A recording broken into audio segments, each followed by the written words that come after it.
Tema 1, el agradecimiento. Siempre es un placer y un honor que nos inviten.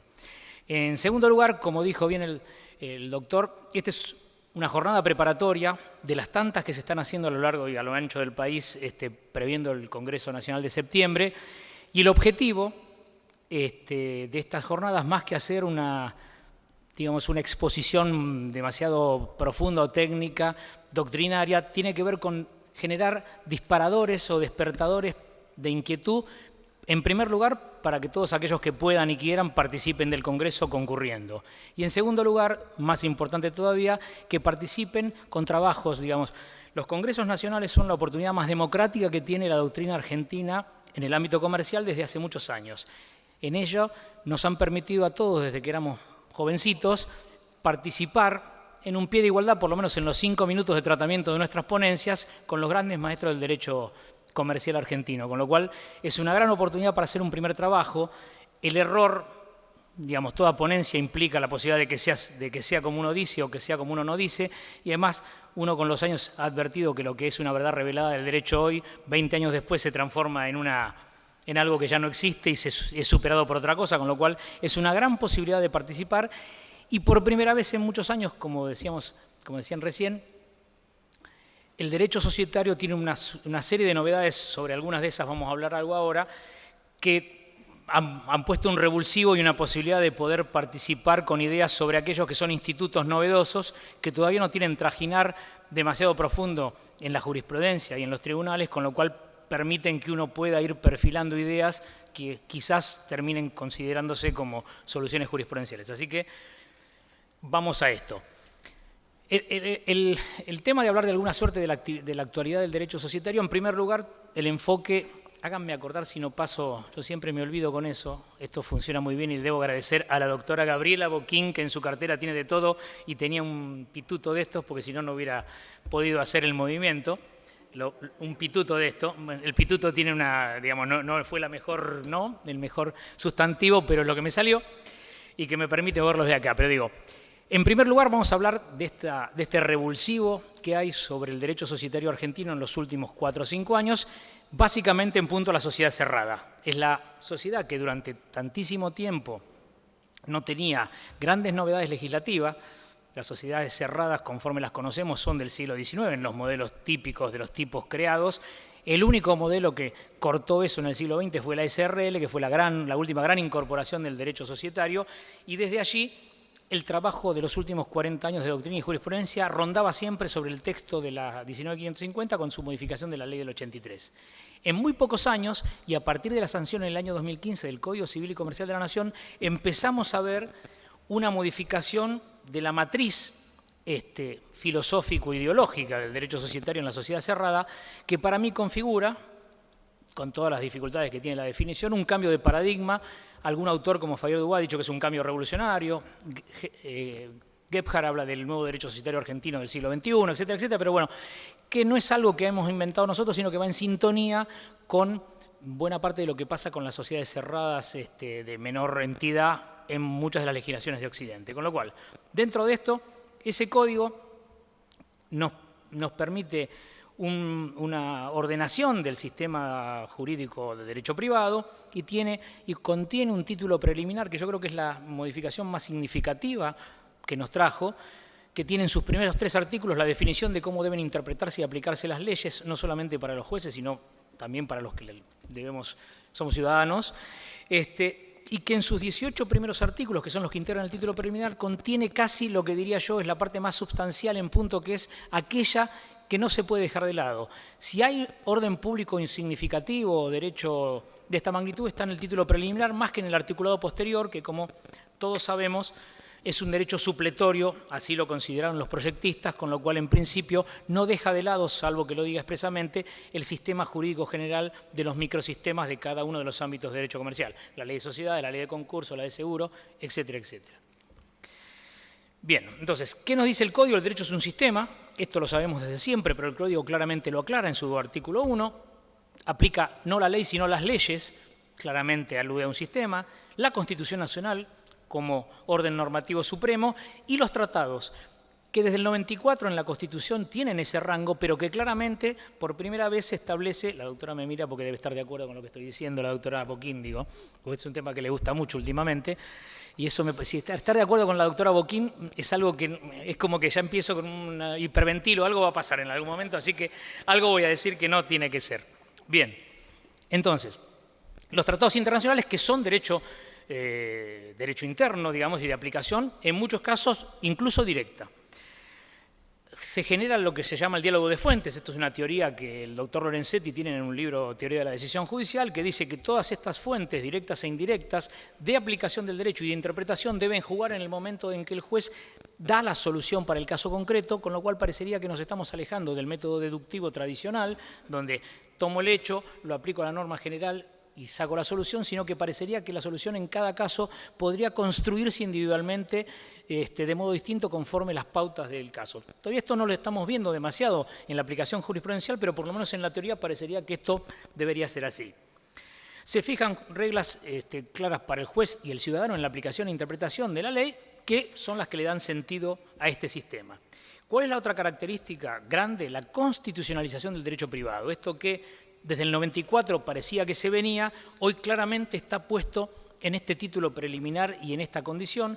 Esto reporta la idea del neoconstitucionalismo, que es este constitucionalismo del siglo XXI, que genera un Estado constitucional. Estamos hablando en Occidente, obviamente, que hay modelos de países que no reportan a esto, pero digo, el Estado constitucional de derecho, que es la aspiración del siglo XXI para que todo el mundo tenga derecho a todo, lo cual yo no sé si es posible, pero por lo menos nominalmente y en los textos constitucionales así se dice. Y esto da la posibilidad incluso de aplicar directamente normas que contienen los tratados internacionales si estas son, en mi criterio, operativas y no programáticas. Algunos casos de la Corte, Pinturas y Revestimiento de algunos años en derecho concursal, aplicó una norma directa de la Convención de la OIT, de la Organización Internacional del Trabajo, en un caso específico concursal, resolviendo una situación que la ley argentina no resolvía.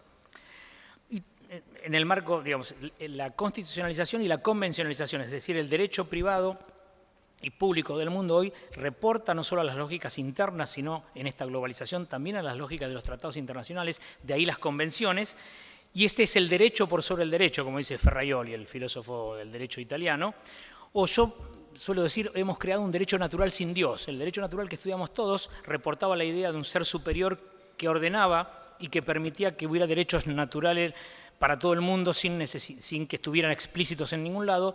Hoy en un mundo mucho más laico y sin reportar esa idea lógica hemos llegado a las mismas conclusiones, el derecho a la vida, a la libertad, a la dignidad, etcétera, etcétera, a partir de este mecanismo.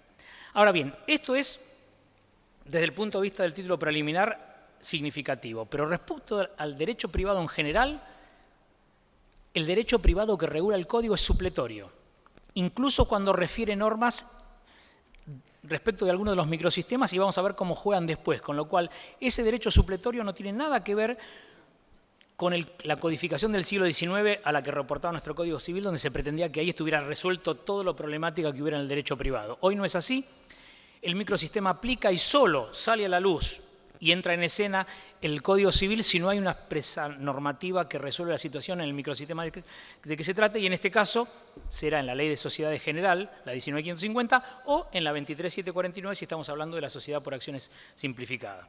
Con lo cual, respeto de los sistemas autosuficientes. ¿Qué otra cosa nos trajo esa primer gran modificación que trajo el Código Civil? Primero, que unificamos las sociedades, ya no hay más sociedades civiles y comerciales, sino que las sociedades son sociedades. La ley de sociedades hoy es una ley general, con lo cual parte de la discusión sobre el objeto comercial que debían tener las sociedades ha sido aniquilado por una realidad que es la unificación. Después se introdujo como gran novedad la SAU, la Sociedad Anónima Unipersonal, más allá de que su implementación trajo tantos vaivenes, fue modificada y en realidad no sirvió como instituto porque tuvo escasa aplicación práctica, pero bueno, terminó reconociendo una vieja discusión en favor de una de las posturas que tenía más de 30, viene desde el Congreso de Huerta Grande del 92 y desde trabajos anteriores.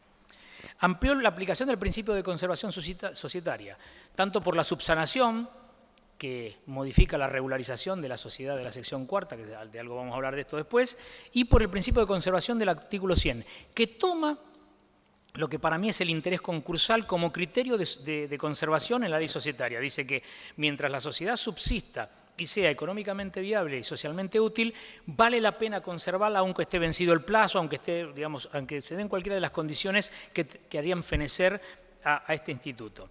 Hay una reconfiguración y flexibilización de la tipicidad societaria, que lo vamos a ver cuando veamos la sección cuarta. Hay una clara diferenciación ahora con los contratos asociativos. Se crea un nuevo sujeto en el Código Civil, modificando la Ley de Sociedades, que es la sociedad de la sección cuarta, simple o básica, como me gusta llamarla a mí. Es una nueva, para mí hay una reconfiguración de la tipicidad y no un rechazo o aniquilación de la tipicidad como sostienen algunos autores. Y además el Código regula un régimen general para la persona jurídica que vamos a ver cómo juega.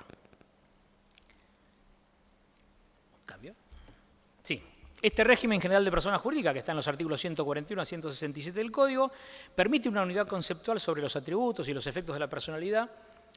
Y en muchos casos, después en cada regulación específica va a haber una derivación de esto, porque la persona jurídica tiene un capítulo general, como todos los títulos nuevos del Código, y después se aplican en cada una de las figuras, que en el Código solo están las figuras no societarias, es decir, las personas jurídicas no societarias, asociación civil, siempre asociación, fundación, mientras que la regulación específica de las figuras societarias está o en la Ley de Sociedades o en la Ley de Sociedad por Acciones Simplificada.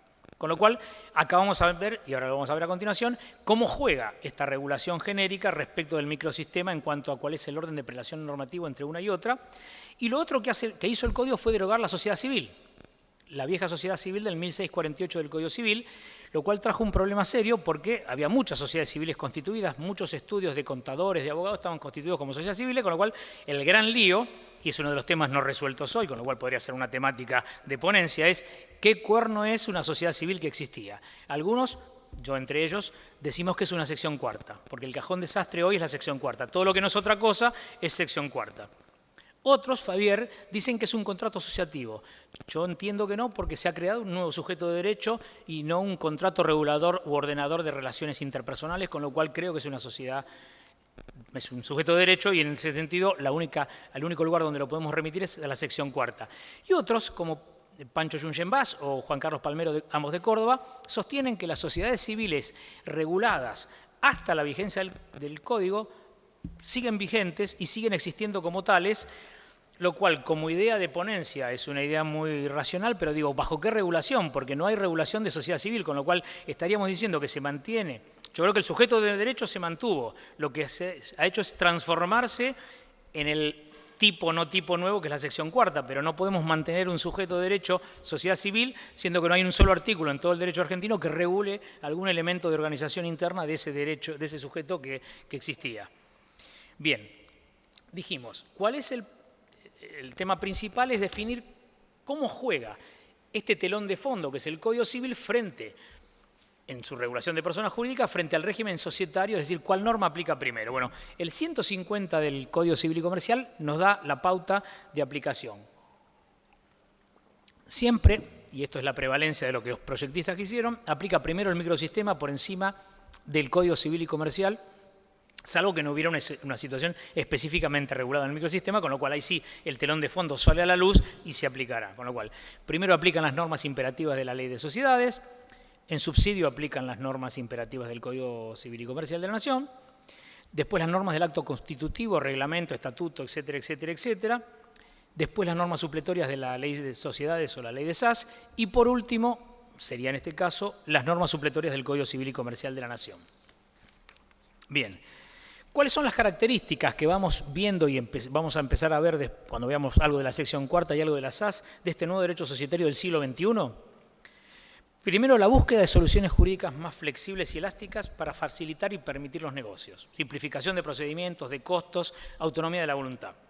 Ello en la búsqueda de mejorar el perfil, de ampliando mercados, y que además es una característica que permite la globalización. Es decir, el camino crítico de libre circulación, o bastante parecido a esto, de bienes, servicios e ideas, hace que estemos mucho más informados de lo que pasa en el mundo, con lo cual, cuando un fenómeno empieza, el derecho societario va hacia la autonomía de la voluntad en la sociedad cerrada, esto empieza a derramar como una mancha que se contagia, y buena parte de los sistemas de Occidente tienen hoy sociedades simples, pequeñas, etcétera, etcétera, que reportan a la idea de ir mucho más al valor de lo pactado entre las partes que normas imperativas o de orden público. Con lo cual hemos pasado a lo que llama Envid Irujo, el autor español, la tipología por sobre la tipicidad, es decir, el convenio parasocietario, la regulación interpartes, que es mucho más importante que el esquema de relacionamiento con el sistema jurídico general.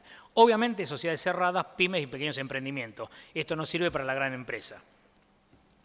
Y dentro de las características que siguen, ¿no? Autonomía de la voluntad, libertad o autorregulación, regularidad atenuada o tipicidad atenuada o remodalizada, responsabilidad limitada, esta es una característica que Vítolo también ve en buena parte de los sistemas societarios, una limitación importante del elenco de normas imperativas de orden público, con toda la discusión que hay si el derecho societario tiene orden público o si son normas imperativas, como yo creo en su gran mayoría, dentro de este nuevo sistema. Dentro de eso vamos a empezar a ver algunos elementos de la primera de las grandes modificaciones que trae el derecho societario de los últimos años, que es la sección cuarta, la sociedad regulada en los artículos 21 a 26 de la Ley de Sociedades.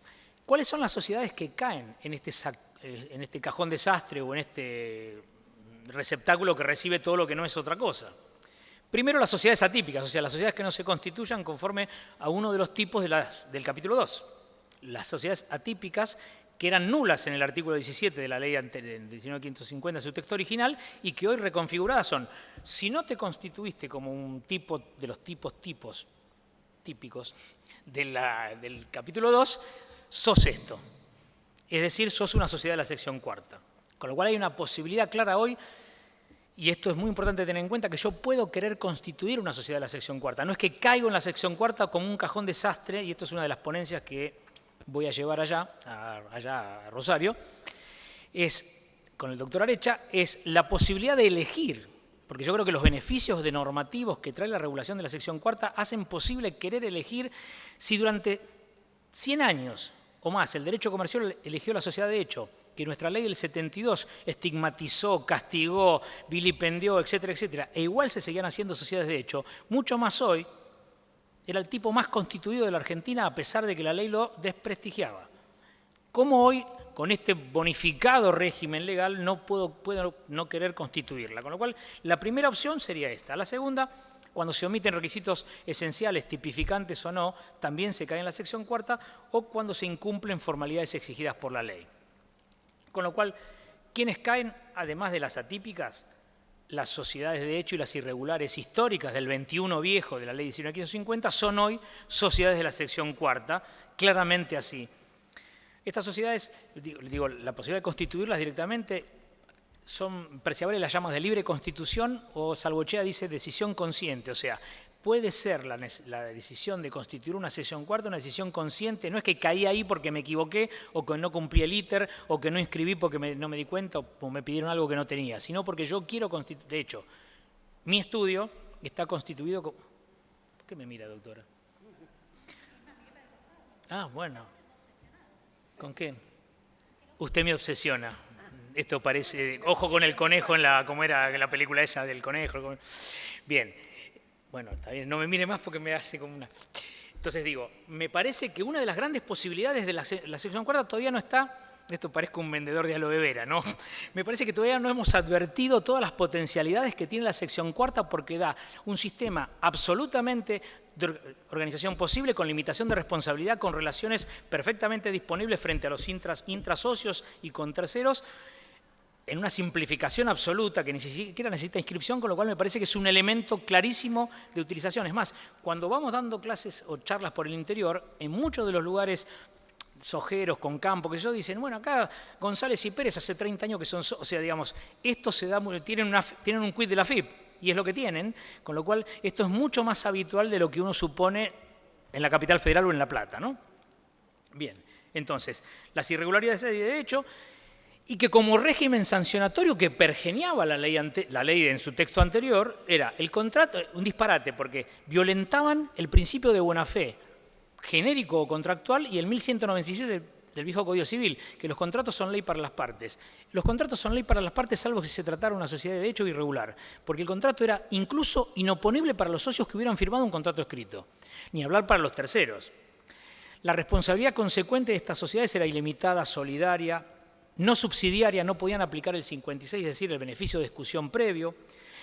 La Corte había dicho desde Telecor contra Provincia de Catamarca que su personalidad era precaria y limitada. Yo creo que era precaria sí, porque cualquier socio individualmente podía pedir la disolución por el 22 viejo, pero ilimitada esto como el embarazo, o sea, o tengo personalidad o no la tengo, digamos, no había un tertiugenus, me parece que yo creo que nunca fue limitada, más allá de que había cosas que no se podían hacer, pero por la propia deficiencia de su constitución, o sea, no podían tener bienes registrables porque los registros no los inscribían, pero tenía más que ver con situaciones de hecho que con que no tuvieran personalidad, porque eran sujetos de derecho incluso con el estigma que tenían en la ley anterior. El castigo anterior era de las atípicas era la nulidad, y el de las que no tenían los elementos esenciales tipificantes o no era la anulabilidad, y la justificación de Alperín, de Saldívar, en la ley del 72 era el orden público económico, la certeza en el tráfico jurídico y comercial, etcétera, etcétera, la protección de los terceros. Este era ni bueno ni malo, digo. El derecho es una permanente evolución, con lo cual no es que estaban equivocados ellos y nosotros estamos bien. Lo que cambia es el contexto socioeconómico-cultural en el cual la legislación se da y lo que parecía, ¿no? El derecho es una ciencia social en permanente supuesta evolución, con lo cual el cambio es natural y, como dice un autor, todos nos subimos en los hombros de los que nos precedieron para mirar más allá y así sucesivamente, con lo cual algún día llegaremos a alguna solución. Pero bueno, o no. Ya estoy perdido. ¿Dónde estoy? ¿Ves? ¿Por qué no me avisan? Tírenme un borrador, una tiza, algo, porque ven, me quedo atrás. Bien.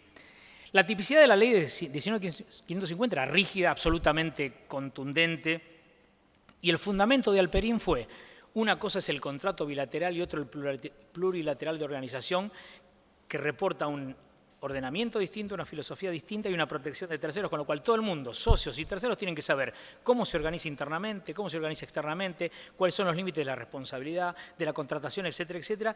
Y esa era la justificación de darle a la organización económica, que es una organización de hecho, la congregación de 2 o 3 o más de nosotros para hacer un emprendimiento es de los hechos. El derecho comercial nace en los hechos y el derecho pretende aprehenderlo y darle un formato. En este régimen societario tipificante rígido, era un corset el tipo jurídico para decir, bueno, vos te podés coaligar con él para hacer algo, pero si querés que el derecho te dé todos los beneficios, tenés que hacerlo, o en una colectiva, o en una anónima, si no, no vale. Y si vas a la sociedad de hecho irregular, esto es una porquería y vamos a desalentarte lo más posible para que termines regularizándote y siendo una sociedad de las que corresponde. Bueno, estas son todas las consecuencias, todo lo que dije recién, no vale la pena insistir. Bien, ¿qué pasó?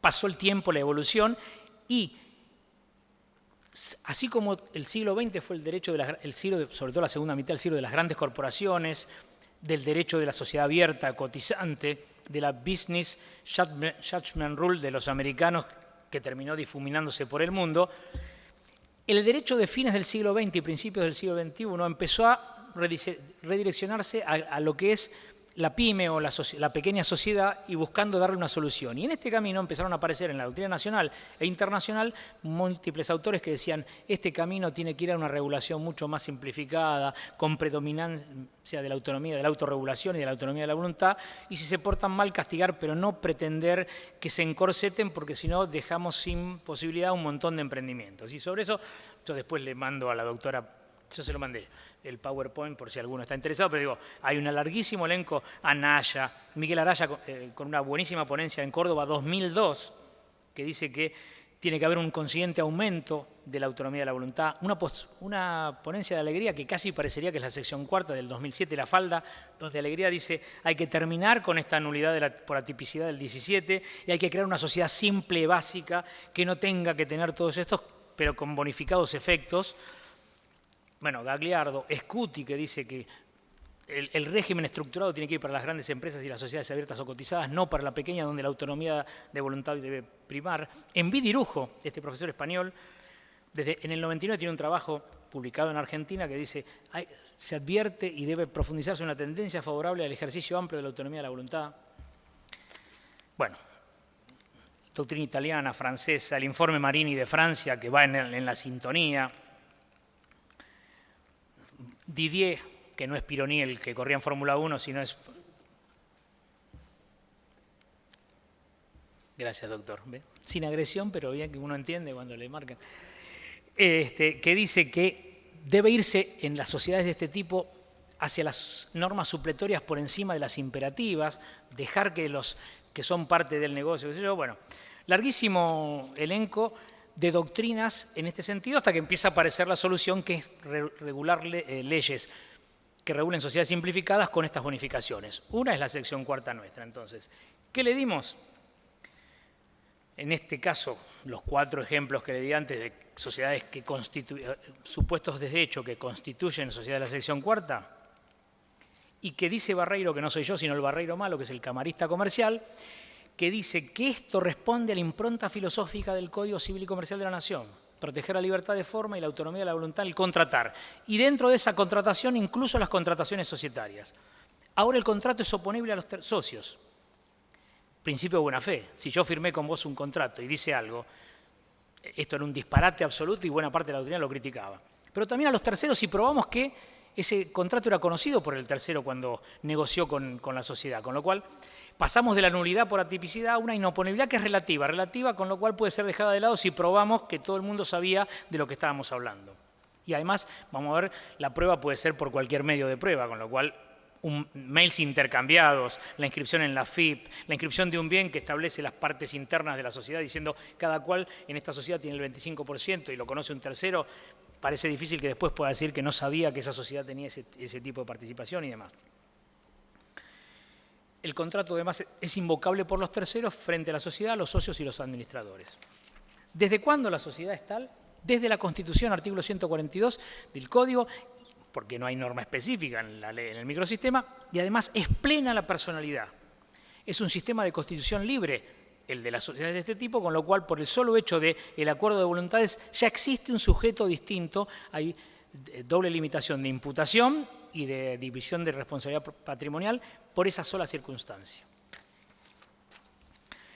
Hay hoy, y en esto no voy a extenderme tanto, pero digamos, yo creo, y en este trabajo que les digo que lo publicamos y que vamos a ir a una ponencia, creo que hay una tipicidad reconfigurada. No es que, yo creo que estas sociedades son típicas en el sentido de esta nueva tipicidad reconfigurada. No son típicas en el sentido de la tipicidad de la década del 70, pero digamos, hoy tenemos una tipicidad ampliada, abierta, flexible, con la cual podemos dar organización interna, marcos de responsabilidad, estructuración y demás a las sociedades de este tipo, que tienen además aplicación por el 26 del régimen de relaciones internas y externas de las sociedades típicas, dice el artículo 26, si ustedes lo leen, con lo cual parecería que hay un implícito reconocimiento de que hay una suerte de tipicidad básica o tipicidad 1 en estas sociedades. Y además, la ley las prohija, no las prohíbe.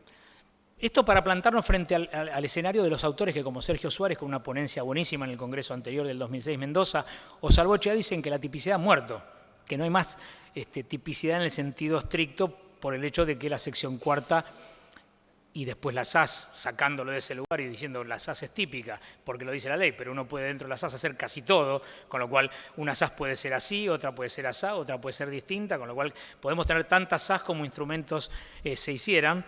Parecería que el concepto de tipicidad tradicional está en crisis o se ha reconfigurado. Bueno, todo esto.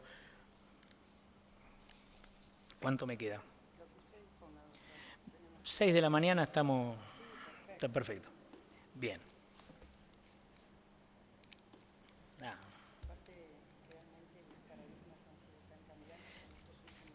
Es así. Por eso digo, yo creo que sobre eso vamos a terminar, pero digo, exactamente, para que todos puedan sacar algo, espero, no digo para coincidir, sino para contraponerse, pero digamos, la idea es esa, que puedan hacer ponencias. Entonces, creemos que hay un tipo básico societario que es el tipo de la sección cuarta, y yo diría que es hoy el primer tipo de las sociedades, porque todos dicen, no, la SAS en capital es la primera porque es la que más se constituye registradamente. Pero yo creo que es esta porque en los hechos es la que más funciona, la sociedad de la sección cuarta, con lo cual debería ser así. Entonces dijimos, contrato oponible a los socios, oponible interna, oponible a los terceros que lo conozcan, oponible externa, invocable por los terceros, y también se soluciona la vieja discusión o debate que había sobre la concursalidad de la sociedad de hecho. Hoy en día, claramente, creo que esto está toda la discusión que teníamos si era por unanimidad la decisión tanto de concursarse como de ratificar, y mucha doctrina y jurisprudencia que impedía muchas veces hacerlo y que decía que tenían que concursarse los socios individualmente, etcétera, etcétera, hoy en día parece claramente resuelta en favor de esta posibilidad y obviamente la vamos a concursar en las condiciones de que el contrato, si es que lo existe, o las pautas de interpretación de la relación contractual, aunque no estén por escrito, puedan realizarse en función de la toma de decisión, la ratificación, el régimen de los bienes, etcétera, etcétera. La prueba, como dijimos, cualquier medio de prueba, y aplican todas las normas de prueba de los contratos del Código Civil y Comercial de la Nación, con lo cual mails, documentos, liquidaciones firmadas por todos los socios, por más que no sean el contrato, etcétera, etcétera, pueden ser usados como elementos de prueba tanto de la existencia de la sociedad, el quid ni hablar, como de la forma de distribución interna de las decisiones o de las participaciones. ¿Qué sucedió con esto? Entonces la ley reconoció una realidad social. La realidad social básica, que es que el hombre se conjuga con otro hombre, mujer o quien sea, con una finalidad de lucro, está desde que el mundo es mundo, y lo que hace esto es reconocer esa realidad preexistente. El fenómeno normológico atiende el fenómeno sociológico preexistente, que es lo mejor, o sea, Heller, ¿no?, el filósofo del derecho, la legitimidad con la legalidad. La legitimidad es lo que pasa en la realidad. Cuando la legalidad, la ley, encuentra su camino con el hecho, hay legitimidad y legalidad y es la norma más perfecta, y creo que esta lo es. La realidad económica ya tiene carta de ciudadanía con normatividad plena a partir de la sección cuarta. Y hay una plena personalidad. Se prohija, yo creo que la regulación es muy favorable, con lo cual es un instrumento válido, muy válido para pequeños emprendimientos, que además no necesita inscripción, y que genera o configura una nueva tipicidad reconfigurada, moderna, flexible y abierta respecto de este elemento. Hay un amplio régimen de subsanación en el artículo 25, que permite que cualquiera de los socios puede llevar a la sociedad una sociedad típica, y si no hay acuerdo unánime, que es lo que exige la ley, a través de un juicio sumarísimo un juez podrá obligar a reconfigurar, y si alguno no quiere, derecho de receso, y en este principio de conservación empresaria o societaria del artículo 100, que está reflejado también en este artículo 25. Y por último, la cuestión de la responsabilidad. El régimen, como dijimos, es muchísimo más favorable. Dijimos, responsabilidad de la sociedad de hecho irregular era ilimitada, solidaria, etcétera, etcétera. Ahora es simplemente mancomunada y por la parte alícuota o viril, como decía el viejo Código Civil para las sociedades civiles. Esto es, tiene un régimen de responsabilidad mucho más benigno que la colectiva, que es una sociedad típica, o que la sociedad en formación, que durante el ITER transforma la responsabilidad ilimitada y solidaria. Y además es subsidiaria, o por lo menos para buena parte de la doctrina, Barreiro I, Barreiro II, Richard, etcétera, etcétera, hemos escrito sobre que es una responsabilidad subsidiaria, con lo cual aplica el 56. Yo debo escutir los bienes de la sociedad antes de tratar de llegar a los socios de esta sociedad. Con lo cual, en ese camino, entiendo yo, y en esto también otro desacuerdo con la doctora Boquén, que no es aplicable el 160 de la Ley de Concursos y Quiebras, es decir, la extensión de quiebra automática para los socios de la sociedad de la sección cuarta. Fíjate, vos tengo... Bien, no estoy dialogando con el doctor. Digo, yo creo, Richard, Vítolo, etcétera, etcétera, bueno, hay otros como la doctora Boquín, Graciable y demás, que consideran lo contrario, en punto a que la responsabilidad de la 160 para permitir la extensión de quiebra, la responsabilidad es solidaria e ilimitada. En este caso la responsabilidad es ilimitada, pero por la porción viril, con lo cual cada cual responde con todo su patrimonio por su parte alícuota. Somos 4 del 25%, con lo cual no parece esta la interpretación finalista, artículos 1, 2 y 3 de la Ley de Concursos. Y no me conteste, porque usted no va a hablar de este tema. No parece que sea esta la hipótesis de previsión. Es fácil la vida. Me dijo, no vine preparada y se lo traje escrito. Ahora, hay una contradicción evidente entre el Uber y nosotros, de los propios actos. Pero bueno, no importa. Lo hago para esto. O sea, yo sé que la doctora va a contestar, pero para mí, y para parte de la doctrina, no aplicaría el 160 en la hipótesis de responsabilidad para los socios de una sociedad de la sección cuarta. Bien. Terminamos con la sección cuarta y cortito y al pie alguna cosita de la SAS. la sociedad por acción simplificada, que fueron los dos grandes temas que marcó que son los que están llevando adelante mayor cantidad de ponencias para el Congreso de Rosario. Bueno, este es un tipo híbrido, es una mezcla de una candonga, como dirán Lelutier, es una mezcla de candombe y milonga, porque en realidad tiene la base hipotética de la SRL, su capital se expresa por acciones, y en definitiva dentro de su contenido puedo regular casi todo de manera autónoma, con lo cual podría ponerle nombres, ya en vez de directorio o gerencia le podría poner comité de organización, en la asamblea, en vez de asamblea podría decir nos reunimos cuando queremos, o sea, digamos, la temática es tan amplia y la posibilidad de disposición de la autonomía tan amplia que en realidad la tipicidad es tal porque la ley dice es un tipo nuevo creado por fuera de la ley 19.550, pero en definitiva no responde a la organización tipológica o de tipicidad tradicional de nuestra ley argentina. ¿Cuál es el objetivo de esta ley? Este tipo social está enmarcado en una ley más amplia que tiene todo el régimen del emprendedor y el crowdfunding, o sea, la forma de financiamiento de emprendedurismo. Es facilitar estas tareas, el emprendedurismo y los negocios con una norma que facilite la constitución del sujeto de derecho que va a llevar adelante el emprendedurismo, que simplifiquen los trámites, los costos y que permita el acceso para la constitución a plataformas virtuales. Hay en trámite en la Unión Europea un proyecto de directiva, más que aconsejando, instando a los países miembros a que regulen una sociedad con un capital de €1, que tenga estos formatos y que sea constituida en un lapso brevísimo, una cosa parecida, y con trámites totalmente virtuales. Esto pasa en un montón de países, pero digamos, hay una norma ahora o un proyecto de norma en la Unión Europea para transformar esto en lo tiene la ley alemana, lo tiene la ley francesa, pero transformar esto en una ley común para todos los países que formen parte del mercado común. Bien. ¿Cuáles son las características de la SAS? Amplia libertad para regular los órganos, con lo cual acá hay una gran discusión sobre si cualquier órgano podría hacer cualquier cosa. Es decir, si en esa amplísima regulación posible de autonomía de la voluntad, yo podría decir que las decisiones tradicionales del directorio o la gerencia las tome la asamblea o reunión de socios y viceversa. Es una gran discusión y que da lugar, seguramente va a dar lugar a ponencias en Rosario. La duración del mandato de los administradores puede ser indeterminado, con lo cual es una gran diferencia con la SA, digamos, tradicional. Regula la figura del administrador de hecho, por primera vez en la historia del derecho argentino.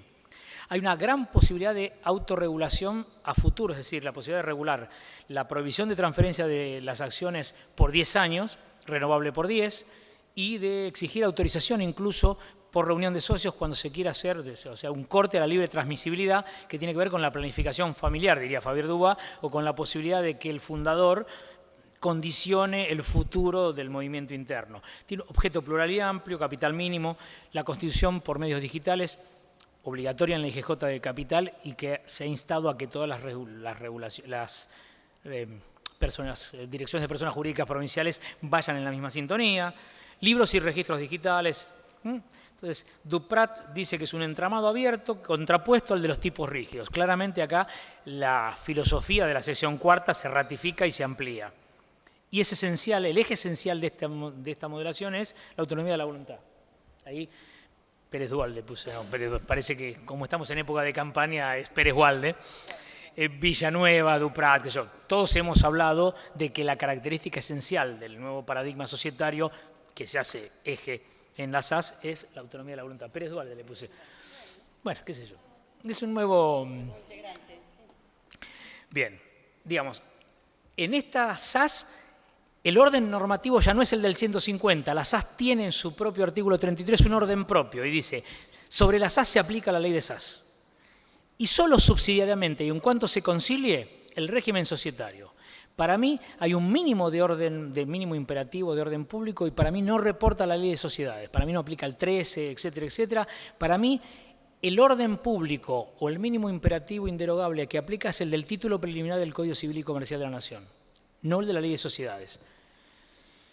Y después el ordenamiento del instrumento constitutivo, las normas de la ley de SAS en lo no previsto y solo supletoriamente la ley 19.550. Es más, Nissen, que es muy crítico del instituto, Abdala, Bantiene, muchos que han escrito, dice que es tan incompatible la normativa de la ley de SAS con la ley de 1950 que esa compatibilidad o conciliación es casi imposible, con lo cual, si bien en el caso de Nissen con otra impronta filosófica que la mía, me parece que llegamos a la misma conclusión, que parece que el límite de la SAS hay que ponérselo con el título preliminar en la mano, abuso de derecho, fraude, etcétera, etcétera, más que con la ley 19.550. Bueno, esto lo pueden constituir una más personas humanas, porque la SAS puede ser individual. Una SAS individual no puede ser socia de una SAS individual. Y nada dicen de una SAU, con lo cual para Vítolo, y yo creo que está bien, como no hay una restricción expresa, una SAU puede ser socia de una SAS individual o viceversa. Se puede hacer por instrumento público o privado, las firmas certificadas, los medios de constitución pueden ser físicos o virtuales. En IGJ de Capital es exclusivamente virtual, hay que ingresar al sistema GDE, al sistema de gestión electrónica, a través del TAT, con un número hash, todo son unas palabras rarísimas, pero bueno, todo eso queda en una nube que no sabemos dónde está y que hace que en 24 horas podamos tener una sociedad inscripta. Para ir acotando, bueno, uno de los grandes temas, muchos, pero el objeto. Digamos, pasamos de que el objeto tenía que ser claro, preciso y determinado en la resolución del 2005 de la IGJ, que era una discusión, algunos autores como Manóvil decían que esto contradecía la propia ley de sociedades, porque el viejo tema del principio de especialidad decía que las personas humanas podemos hacer todo lo que no está prohibido, las sociedades o las personas jurídicas solo pueden hacer lo que está permitido, el ultravires y demás, tema que fue dejado de lado hace bastante tiempo en mi criterio y que ya no se pone en un problema de capacidad, sino solamente en un problema de imputabilidad. Es decir, el 58 de la ley de sociedades decía que todos podemos imputar a una sociedad todos los actos que no sean notoriamente extraños a su objeto, con lo cual el administrador de la sociedad o representante la obliga por todo lo que sea dentro del objeto o en los aledaños del objeto, porque solamente no obligaba o no imputaba a la sociedad el acto que fuera notoriamente extraño al objeto social.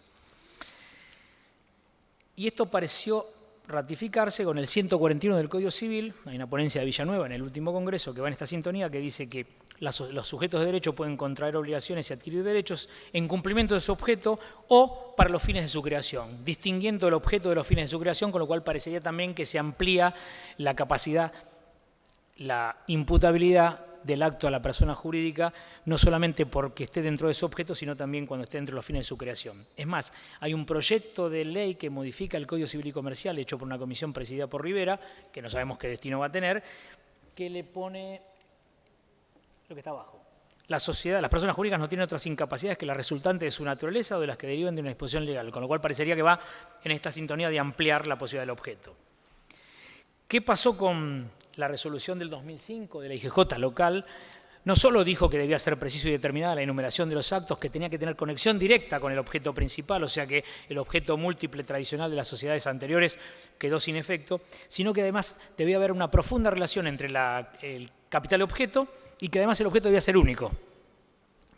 Solo objetos conexos relacionados con ese objeto único, si no, esto no caminaba.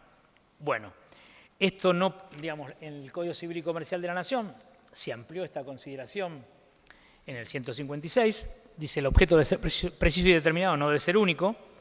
La resolución de IGJ del 2016, que modifica la anterior del 2005, dijo que debía ser preciso y determinado con la descripción completa de las actividades, pero podía ser múltiple, y derogó el artículo 68 expresamente, que decía que tenía que haber una relación de adecuación entre el capital y el objeto, que durante 10 años había regido.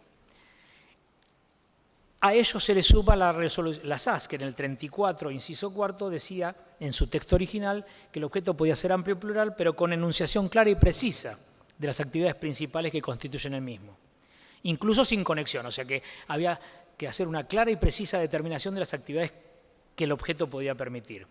Hubo un DNU en el año 2018, en enero, que derogó claro y preciso, que después se transformó en la ley 27, esa ley ómnibus 27444, con lo cual hoy el texto legal de la SAS dice que solo debe asignarse el objeto, que puede ser amplio y plural, y que las actividades que lo constituyan podrán guardar o no conexidad o relación entre ellas. Con lo cual, claramente, hemos, según algunos, vuelto al objeto múltiple de la historia, y para mí, Nissen marcos han criticado esto diciendo que viola el principio de especialidad. Yo creo que el principio de especialidad no es un principio válido, sino que acá lo que estamos yendo es en sintonía de las más modernas legislaciones, que es igualar la capacidad de las sociedades o de las personas jurídicas a las personas humanas.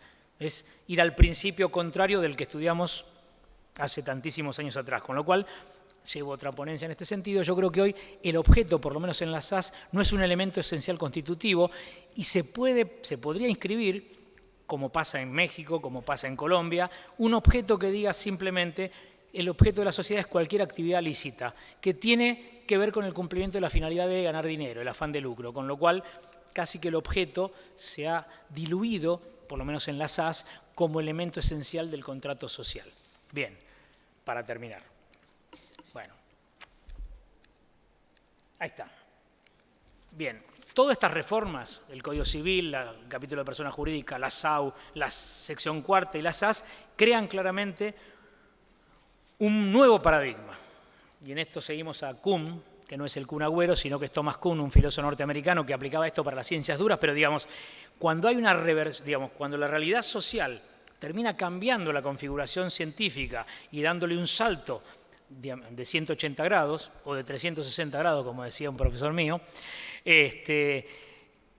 hay una reconfiguración que modifica el paradigma con el cual estudiamos el fenómeno. Yo creo que acá hay, digamos, Marzolati habla de un cambio disruptivo, Fabier dice un cambio revolucionario, pero bueno, hay digamos, en una facilitación del lenguaje hay un cambio de paradigma. El derecho societario de los 70 tiene poco que ver con el derecho societario de la sociedad cerrada del año 2019.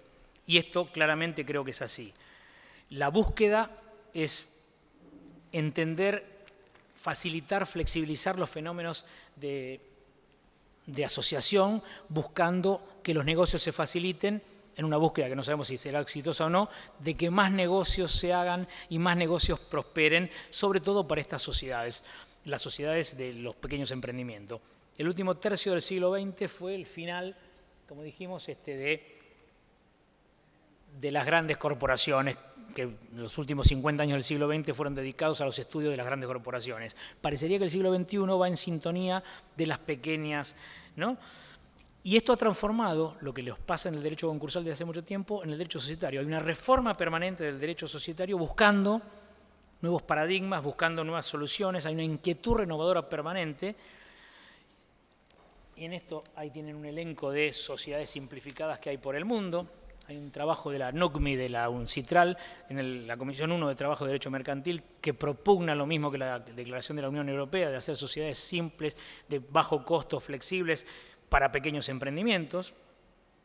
Hemos pasado, como dije, de la tipicidad a la tipología, es decir, a prevalecer la autonomía de la voluntad y los marcos de relacionamiento interno por sobre los marcos organizativos estructurados rígidos.